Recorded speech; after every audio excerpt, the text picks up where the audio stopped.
वो नहीं चाहते कि किसी भी मोड़ पर कोई शख्स ये बात कहे। पीपल्स पार्टी दावा करती है कि हम इत्तेहादी हैं, हम हुकूमत का हिस्सा नहीं हैं जी, ठीक, ये उनका दावा है। तहरीक तहफ़्ज़ आईन पाकिस्तान अगर उन्हें बुलाती है और पीपल्स पार्टी वहाँ आती है, अगर पीपल्स पार्टी वहाँ आती है तो ये हुकूमत के लिए दचका है, सही है। ये तहरीक इंसाफ के लिए दचका नहीं है। अगर पीपल्स पार्टी केपी के हुकूमत के जिरगे में आ सकती है, अगर तहरीक इंसाफ के पीके में तहरीक इंसाफ है ना, उसके बुलाए हुए जिरगे में आ सकती है, वहां पर साइन कर सकती है, अगर वहां पर करारदाद में उनके साथ हो सकती है, तो फिर यहां पे कौन सी बात है। बेसिक हम ना सारा दिन खबर ढूंढ के कहते हैं कि यार इन उड़गरा की में लाना है। ये तो देखना हो गया क्या उस कॉन्फ्रेंस में होने वाले फैसलों की ताईद या उन फैसलों में पीपल्स पार्टी का कोई शेयर होता है। क्या पीपल्स पार्टी उन फैसलों में से किसी फैसले पर इतराज या किसी जगह कोई अपनी राय देती है, तो उसके बाद देखा जाएगा कि तहरीक इंसाफ वहां पे कहां खड़ी है, तहरीक तहफ़्ज़ आईन पाकिस्तान कहां खड़ी है, बाकी सियासी जमातें कहां खड़ी हैं। मौलाना साहब कहां खड़े हैं? हुकूमत के खिलाफ भी आज बात कर रहे हैं। इमरान खान की गिरफ्तारी पर उन्होंने कहा कि जी मैं तो इसके खिलाफ हूं। बात यह है कि मौलाना साहब एक अलहदा तहरीक चलाएंगे। एक बात तो आप लिख के रख लें। अच्छा, अलहदा होंगे? अलहदा होंगे, ठीक है। ये मेरी खबर है, मेरे ज़राए से ये खबर है, मैं इसकी आपको ज़िम्मेदारी से कह रहा हूँ, ठीक है। इमरान खान के मुताल्लिक बयान देना सियासी हमदर्दियाँ लेना है, जो हर सियासतदान जो समझता है। देखें, अच्छा, मौलाना साहब के पास जो मेन सूबा है ना, वो है केपी है। अब मौलाना साहब समझते हैं कि उस केपी सूबे के अंदर सॉफ्ट कॉर्नर लेना है, कॉर्नर लेना है, और उनके मुकाबले में है, उनके मुकाबले में है अली अमीन गंडापुर। हाँ जी, ठीक है। गंडापुर साहब बिल्कुल इन तमाम एहतजाजों में साइड पे हैं। हाँ जी, वो अभी तक वो तहरीक इंसाफ के साथ ही खड़े हैं, सारी कोशिशों के बावजूद भी। अब इस वक्त में मौलाना साहब क्या कहते हैं कि वैनों पे तशद्दुद जो हुआ है या वैनों पे जो मुलाकात नहीं हो रही वो ठीक है, ये वो कह नहीं सकते। मौलाना साहब क्या कहते हैं कि किसी को जेल में सियासी कैदी को होना चाहिए, वो ये नहीं कह रहे। उनके तर्जमान ये बात कह रहे हैं कि जनाब जिस चीज़ पे हमें इख्तलाफ बानी से था, इमरान खान से था, वो काम ये हुकूमत कर रही है, जो उनके लोग कल हमारे प्रोग्राम में कह के गए हैं ना। तो लिहाजा हम किस तरह इस हुकूमत के हक में जा सकते हैं। अब मौलाना साहब के पास भी एक लाइन है कि अगर उन्होंने अपोजिशन का किरदार अदा करना है तो आइंदा इंतखाबात में उनके लिए कोई रास्ता बन जाएगा।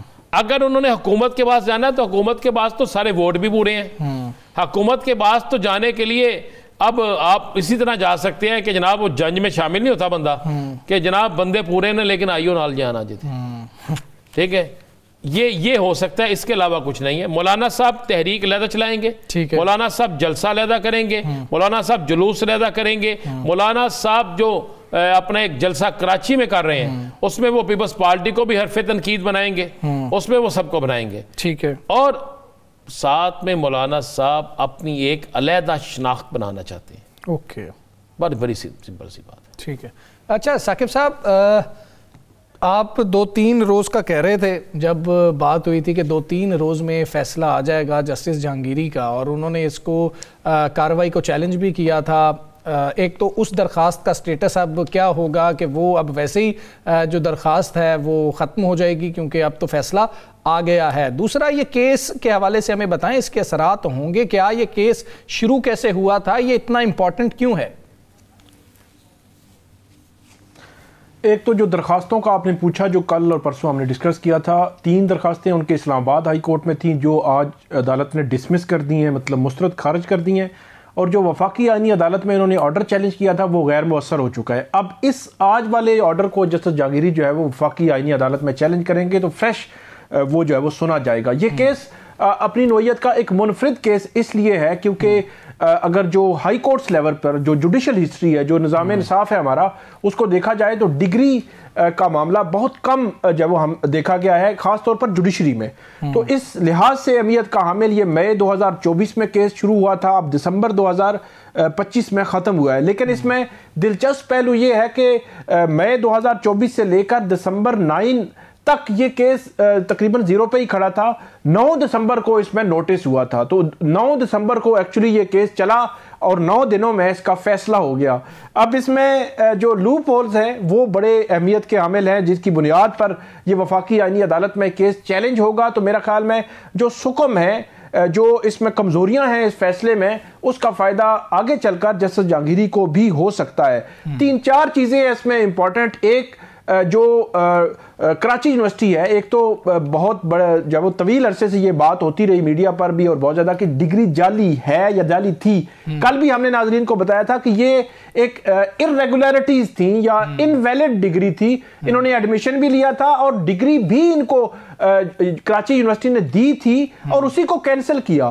तो इसका मतलब है कि डिग्री एग्जिस्ट करती थी और जाली जो है वो नहीं थी, इर्रेगुलरिटीज थी। कराची यूनिवर्सिटी ने इनको नोटिस नहीं किया था।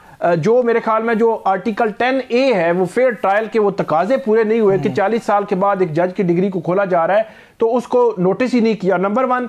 नंबर 2 ये है कि क्योंकि सिंध हाई कोर्ट का इसमें स्टे था, हुक्म इम्तना था और कराची यूनिवर्सिटी का डिग्री कैंसिल करने का डिक्लेरेशन मुअत्तल किया हुआ था सिंध हाई कोर्ट ने, तो जब वो मुअत्तल था, इनकी डिग्री फील्ड में थी, तो इसके तहत ये जो फैसला है, इसमें ये एक सुकम है। मेरे ख्याल में ये वफाकी आईनी अदालत में जब केस जाएगा तो ये जस्टिस जहांगीरी को ये फायदा दे सकता है। तीसरा बड़ा इंपॉर्टेंट पहलू वो है जो चीफ जस्टिस सरफराज डोगर, जिनके हवाले से कल जस्टिस जहांगीरी ने इंकशाफात किए थे कि उन्होंने केस डिस्कस किया, मिसकंडक्ट और सारी चीजें, और ये कहा था कि वो केस से अलग हो जाएं, और ये भी कहा था कि इनके खिलाफ लिटिगेशन में, हम सुप्रीम कोर्ट हैं तो ये बायस आता है और मेरे खिलाफ ये केस जो है वो ना सुने। तो ये तीसरा बड़ा इंपॉर्टेंट पहलू। और चौथा ये कि जब इस्लामाबाद हाई कोर्ट ने भी फैसला किया है, बड़ा हेस्ट में, जल्दी में ये फैसला हुआ, मतलब यानी कि 9 दिनों में नोटिस के बाद ये फैसला हो गया, वगरना को वारंटों में बड़ा तवील अरसा लगता है।